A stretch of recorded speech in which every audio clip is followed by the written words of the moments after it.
Hello and welcome to Freelancers Coffee Break Podcast. I'm your host, Ali, and with my co host, Mehmet Turan, we're talking about freelancing. And we have a guest today. John is joining us. John is a composer and an audio engineer who has been on Upwork since 2016. So, welcome. Thank you for John. having me. Yeah, let's Welcome, go. John. Let's go. Let's start with the first Yeah. backstory. Yeah, sure.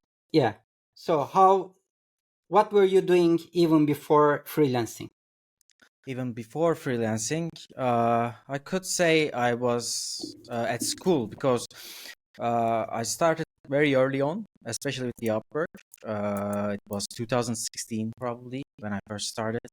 And it started very slow with very low budget jobs, very scarce, like maybe one job every 2 months sort of thing. But yeah, it was early 2016, and at the time I was in my master's degree, studying music. And also I was working as an assistant engineer in studios around Istanbul. I worked in 2 studios, one was longer. And around that time, I realized that the music industry is very shaky. You can't really trust with your income or any other like social security and stuff like that.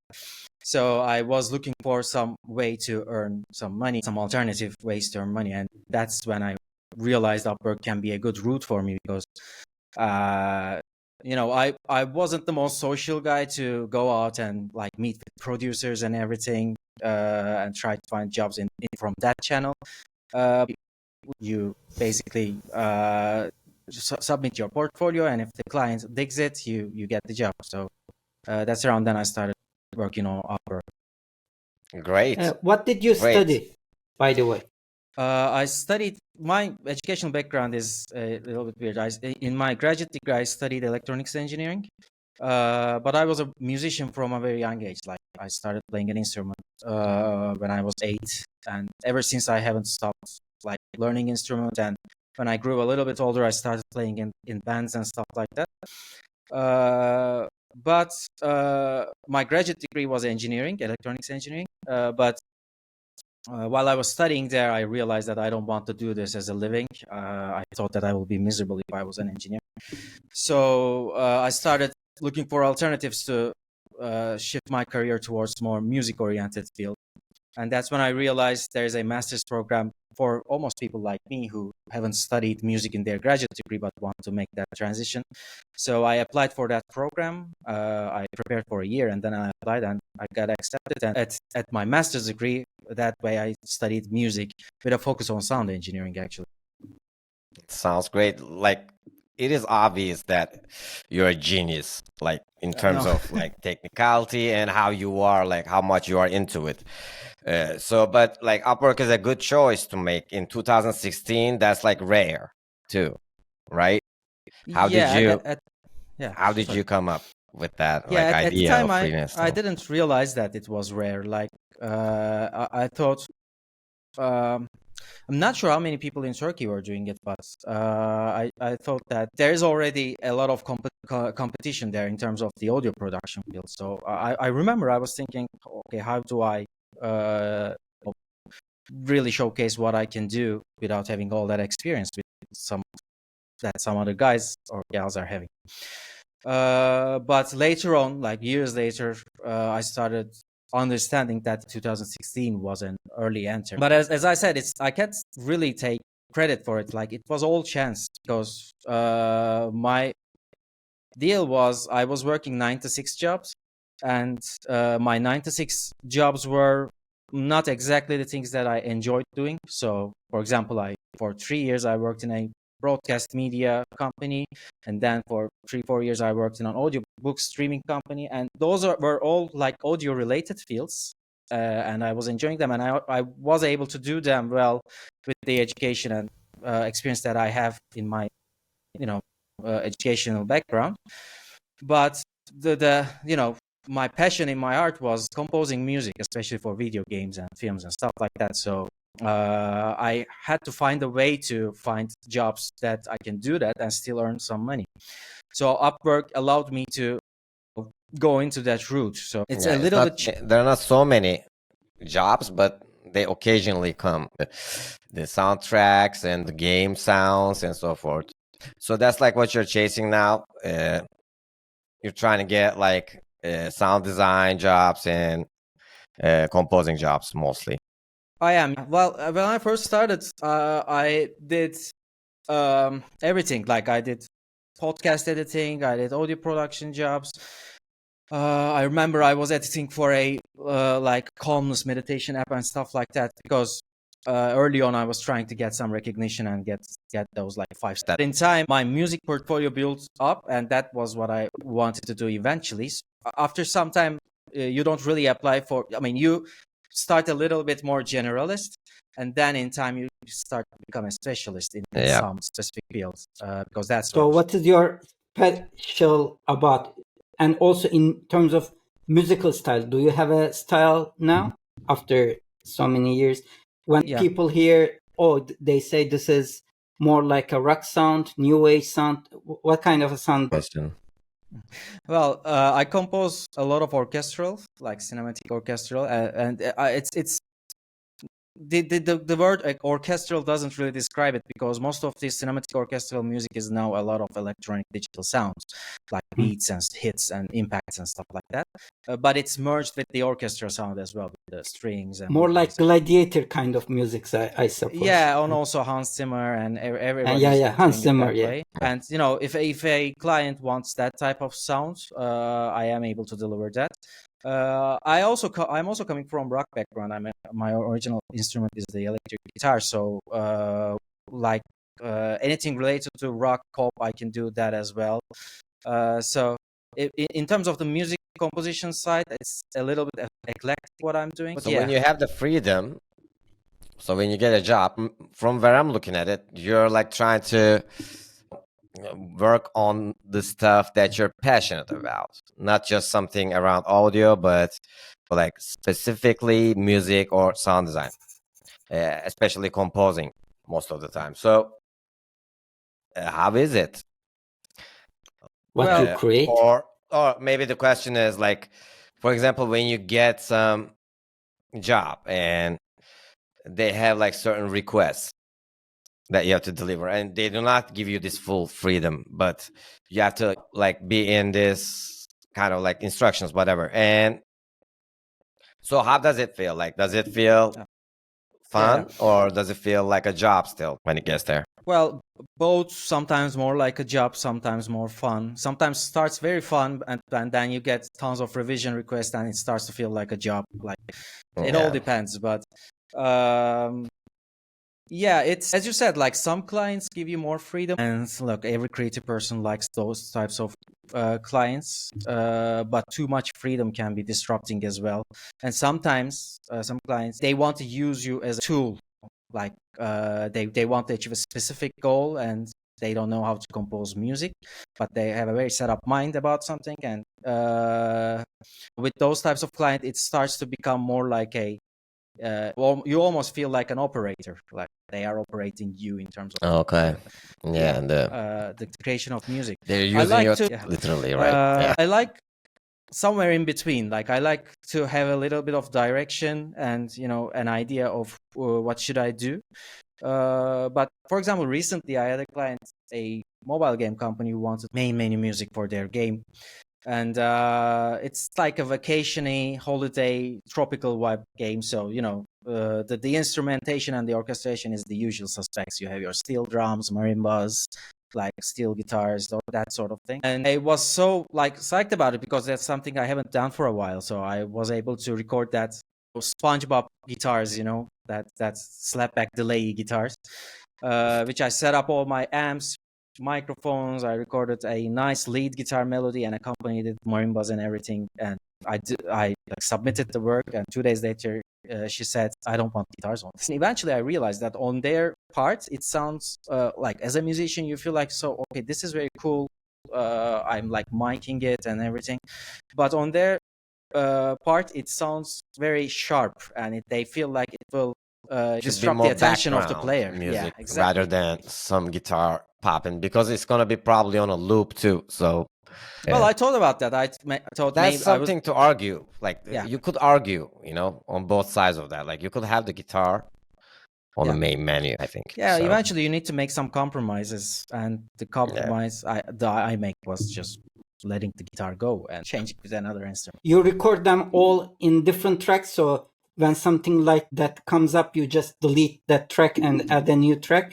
Yeah. And how about rights? Do you get like copyrights at all? Well, it's something that you discuss at the beginning of every project. But the thing about video game music, which is like 80% what I do is video game music.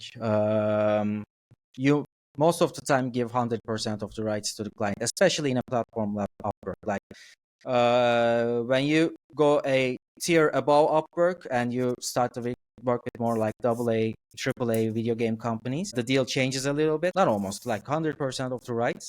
And also for video game music, there isn't much royalty anyway. So even if you have the rights, you wouldn't really have any royalty from it. I say. Yeah, that's insightful. On Upwork, what is the general market for music or soundtrack creation? What kind of projects come in? One is games. What else? There are all over the place. Like, for example, one of my jobs last month was this guy from Wales. He's going to be married in the summer, and he wanted a Beyonce medley from me with a certain instruments, like an 8-piece orchestra. There was a saxophone, a trumpet, a couple of strings instruments, bass guitar, stuff like that. And he's a Beyonce fan. And he told me that he was also the leader of a school, so he had access to a lot of musicians and students who study instruments and whatnot. So he told me that I want to perform a Beyonce melody in my wedding. Can you arrange that? So luckily I like Beyonce a lot, her music. So okay.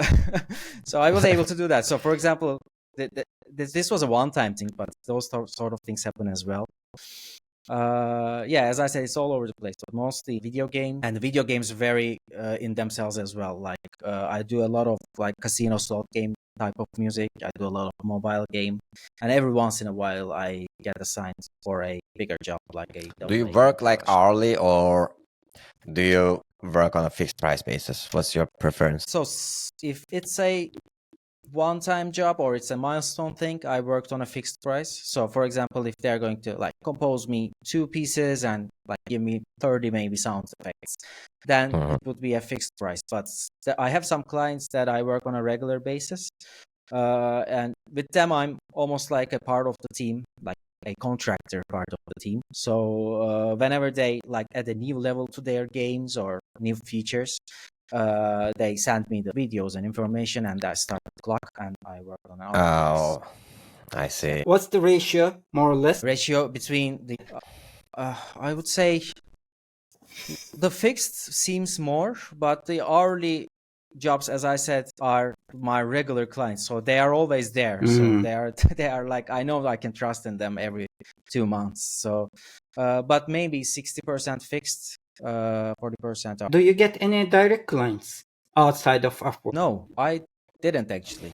I haven't really. No. Why? You are Upwork satisfies you a lot, and you get a good earning, and you don't need that kind of revenue, or is there a specific reason for that? Do you mean maybe references? Client might have referred you to someone, and I thought you were talking about the direct feature of Upwork, where you pull your clients outside. Yeah, I have direct clients outside of Upwork, but right now maybe 80% of my income is from Upwork and 20% are clients. But I want to change that balance. I feel like that's not very sustainable, and that's not a smart long-term strategy. Like, it's a good short and mid-term strategy, but in the long run, I would like that to be 50-50, maybe 40%. Yeah, the curse of all of us. Yeah, getting our sales depend on this one platform. Because they can just say, you did this and we are kicking you out, and all of a sudden, if you are working with, as you said, like 80% depending on Upwork, then it's like you are kicked out of full-time job. That's why I always advise to people starting new freelancing, like, okay, Upwork is great for you to build a portfolio, especially if you are doing a creative line of work.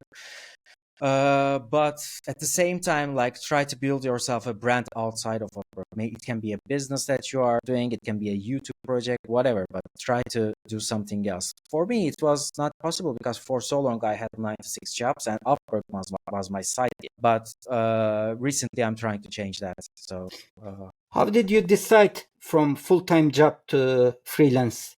How did you first decided that this Upwork can be a sidekick, and how did you decide, okay, I'm done with full-time job, I'll move to full-time freelance?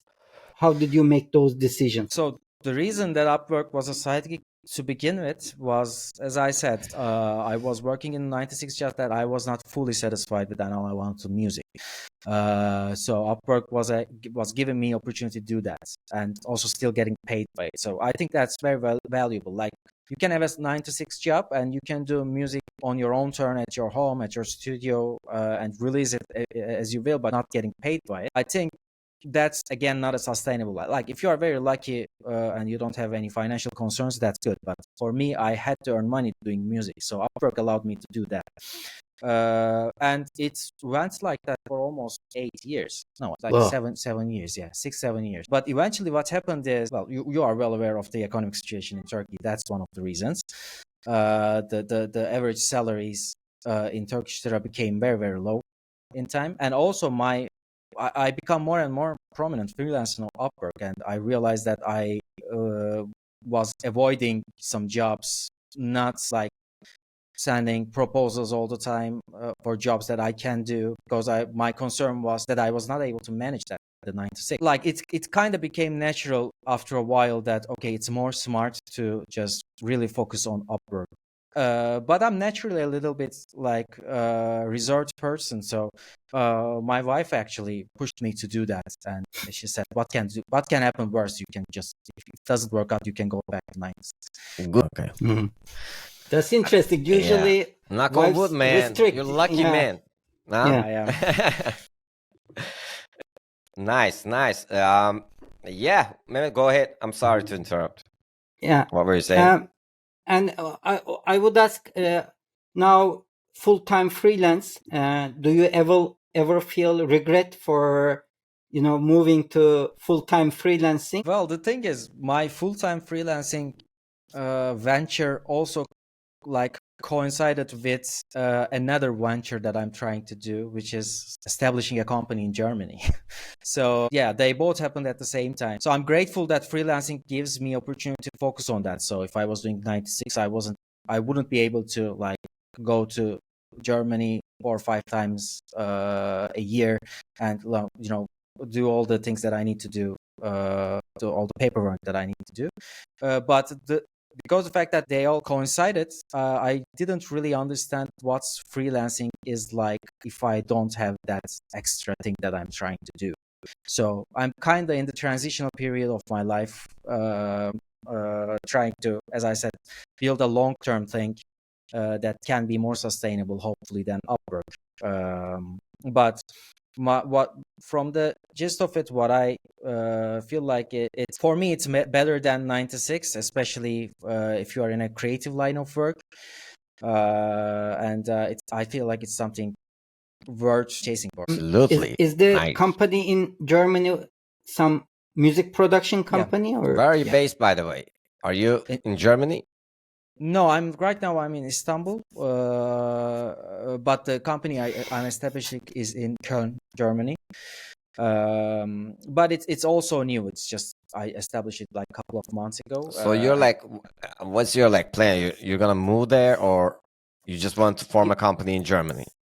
No, I eventually want to move there. That's why I established it in Germany. Like, I was looking for countries to establish, like other countries. Like I looked at Estonia, Netherlands, USA, and my idea was to be like I have a sole proprietorship here in Turkey, and it's for Turkey. It's very smart to have a sole proprietorship. But as I said, the idea is to build something that lasts longer, and for a long term, it will like grow eventually. So I feel like the freelance situation on Upwork and also having a sole proprietorship here gives you a kind of a glass ceiling. Like you are at a certain level, you are earning, you are sustaining your life, but like as Mehmet says, if something happens, you lose almost 8% of your. Realize that okay, I have to venture something for the long run. Yeah, or you're gonna be a wolf like me and just make them clients take you out. That's what I did at least. Yeah. So there was a period for like a year where they were letting the clients take out freelancers for $1. So when that happened, I just took my chances with whoever I could. Like 4 of my contracts, my main contracts are now like outside, thanks to that. Yeah, Upwork is very difficult in many aspects.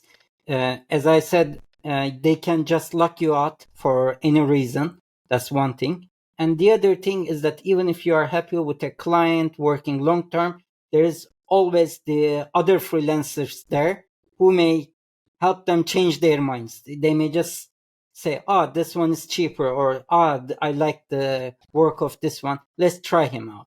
But when you are outside, it's not a website. They just go in and check what others are doing. So it has that advantage. So how is the general market for audio on Upwork and outside? On outside, I think there's a huge market. Movies, games, as you said, but it may be tough to get into those contacts. Yeah, like as you said about Upwork, like I feel like they try to keep the Upwork market competitive, and even with the late boost thing, like I think it's a weird decision to have that, but it's kind of works in their favor, I guess. And I'm all for the competition that Upwork and the outside Upwork has. I think it makes an individual drive forward. But yeah, the market for audio is in Upwork. As I said, there are certain jobs there. There are definitely more audio professionals on Upwork than there are the job availability. So like if you have a good paying job, a client, you would have probably hundreds of like proposals, and I think the client would be frustrated if he sees or she sees that picture as well. Like go through hundreds of and boosting don't work. It just doesn't work. Yeah, and I also been on the client side of Upwork as well, and seeing the boosting from that side, it was an eye-opening experience for me. Like, okay, there's this text that says that this freelancer boosted it, but that doesn't really change your mind. I guess for me, it didn't really change my mind in any way. You just at the end of the day go into their profile and look at what they've done and their cover letter and everything, and make that decision that way. Yeah, I guess the idea is when there are when there are like 50 proposals, I guess that's like the whole idea. But yeah, like what I'm talking about is like stats. The stats that Upwork gives me, the organics. On the organic side, I have a lot of, turnaround, people, getting back to me, talking to me. But on the boosted side, there's nothing. Yeah. Literally nothing. And it's like half by half.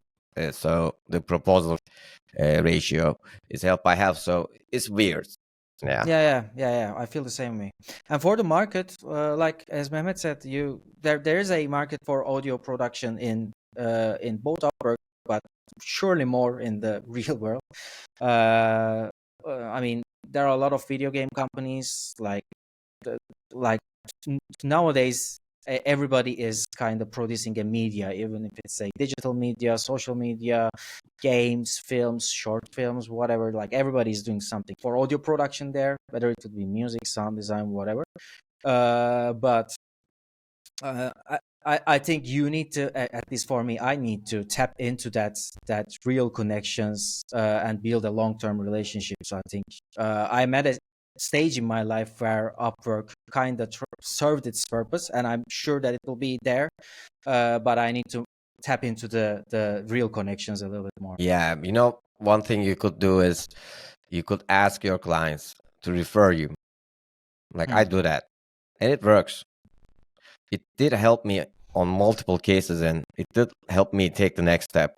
Some of my best clients right now, they all came with referrals. So, and they're all outside of Upwork. So yeah, that's one thing you could do, because like the network of it's not.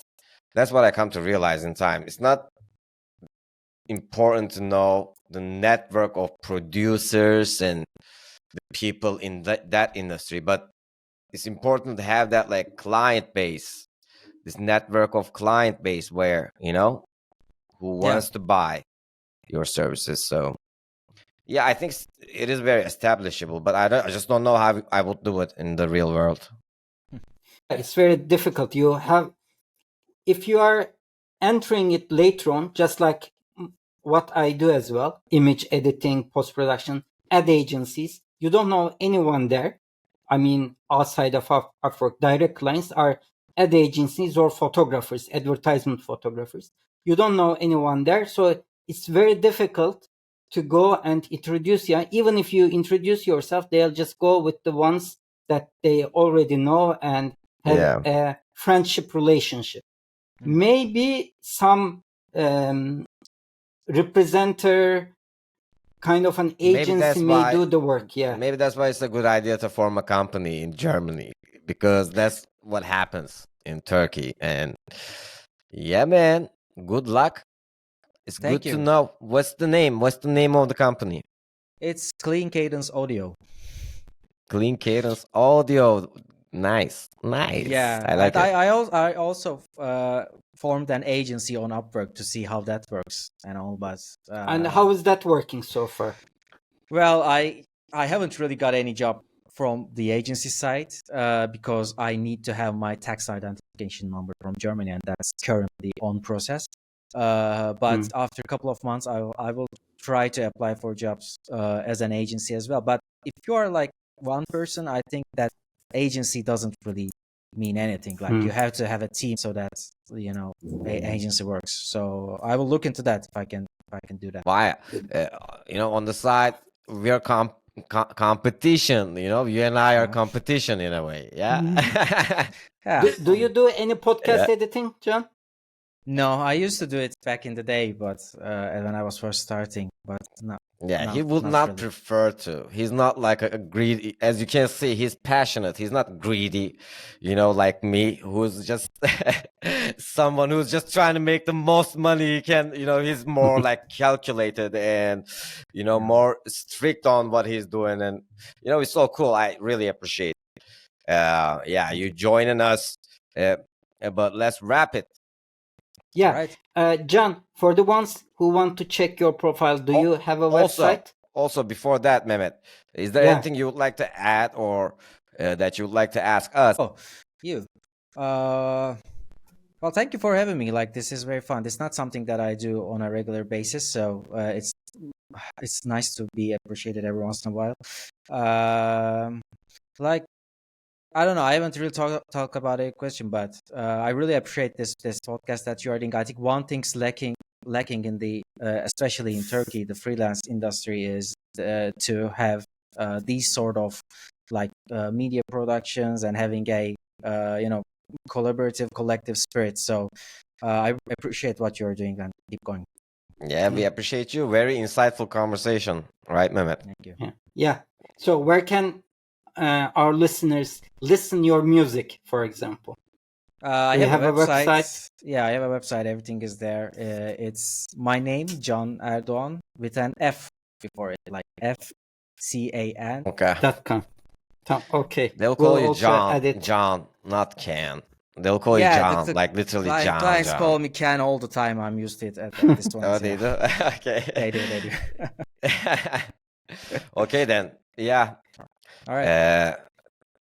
Don't forget to join our LinkedIn group. We'll see you on the next episode. All right. Thanks for having me. Bye.